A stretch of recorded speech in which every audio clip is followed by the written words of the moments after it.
So my next guest is one of the foremost experts on the AI economy in the entire world, and really his key with him and his firm is positioning investors to be ahead of the next hot narrative or the next opportunity.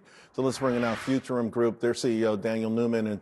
And Daniel, I like this quote here. The AI economy will ultimately be defined by a few broad themes: who controls the compute, who controls data, who controls deployment, and who governs security and policy at scale.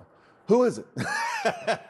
Well, I mean, good to be with you, Charles. You I mean, too, up and down the stack. I mean, the one thing that is consistent is this innovation is happening at an absolutely breathtaking pace. You leave for a weekend and then you get Moltbot, and then you come back another weekend and you get Claude Work. And I think all the people, Charles, over the last year that have been saying, oh, it's a bubble and AI has no utility. I mean, I think it's a wake up as we're seeing sector sell off, financial services, data companies, legal companies, the entire SaaS trade. We are seeing AI disrupted at an incredible pace. And it's really going to be determined by the companies that are positioned well. Right, and the thing is, you guys that you created the Futurum 15, the idea was to go beyond the Mag 7, right? Because that's when we say who answers these questions, it's probably beyond the Mag 7, which unfortunately, those are the only names that many people use or equate with AI.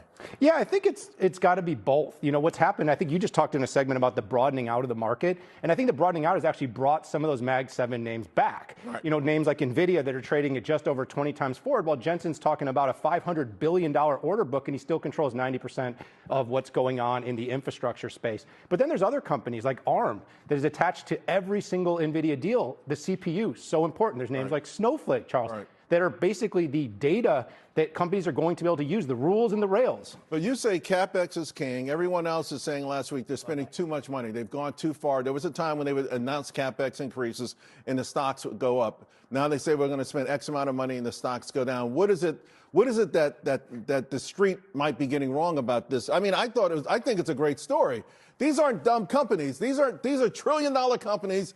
They know what they're doing. They want to stay prominent, and for years and decades to come, I think this is brilliant planning. But Wall Street sees it differently right now. Well, I mean, first of all, I love that slide. But the TLDR here is that these companies know they have a multi-decade fight to protect their moat. Right. If they don't make these investments now, you're trading off short-term cash flow. And that's what everybody's discounting. Oh, they're going to make less cash in the future years. But I love the companies like Google and Meta that have these cash machines in their search business, or in Meta that has it in their ads business, that they can afford to build out the future, to protect those margins, to protect that business, and make sure that in 5 years, they're still part of the Mag 7. Right.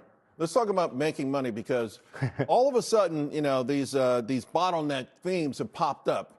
All right, it was energy, and then we saw all kinds of things associated with energy go through the roof. Memory and storage, SanDisk, and of course, the Korean companies through the roof. Now I'm hearing packaging as an issue, and scalability, and scalable inference. Where are you positioned? Because I know in the Futurum 15, all of these areas are covered. Yeah, I mean, personally, I still really do love the AI GPU REIT plays. On energy side, Cipher is one that I really, really like. I've positioned and gotten longer on some of these crazy dips. Over the last few months, you have these sell-offs. What about IREN? Are you following that? Yeah, I absolutely am. And let me tell you where I sit. I have had some positions in IREN. What I like about Cipher is they've stayed pure in their utility play. They're focused on the energy side. I still think IREN's a very interesting company, but they've tried to kind of go into the CoreWeave space and the Nebius space. Okay. It's a harder place to enter, also standing up and managing all of the infrastructure. Now, if they do that well, though, their upside is substantial. Yeah, no, I think the street gets upset with Zuckerberg from time to time for maybe quote unquote overspending on things like Reality Labs, but he's come back like, I think that, you're talking about the money. I think they paid one kid like $1 billion for 4 years, some crazy numbers. Anyway, yeah, I'm in the stock too, and I have extreme confidence it's going to do well. So I've only got 30 seconds, so we can't necessarily go over Oklo and all of these, but you mentioned ARM already. Yep. Mongo is a name. It's up big today. It's one of these names that, periodically earnings come out and the stock goes through the roof, and then it feels like maybe another quarter later it goes down. Is there some inconsistency there? The rules and rails of running applications in the AI era is still going to require software like MongoDB and Snowflake. Okay. People think that you're just going to, stand up your own database and edit and manage your own software every single day. They're going to partner with tools like MongoDB. This one's here to stay, but it can be a little volatile, so you do have to deal with that. But I still like it. We still really like it as part of our AI 15.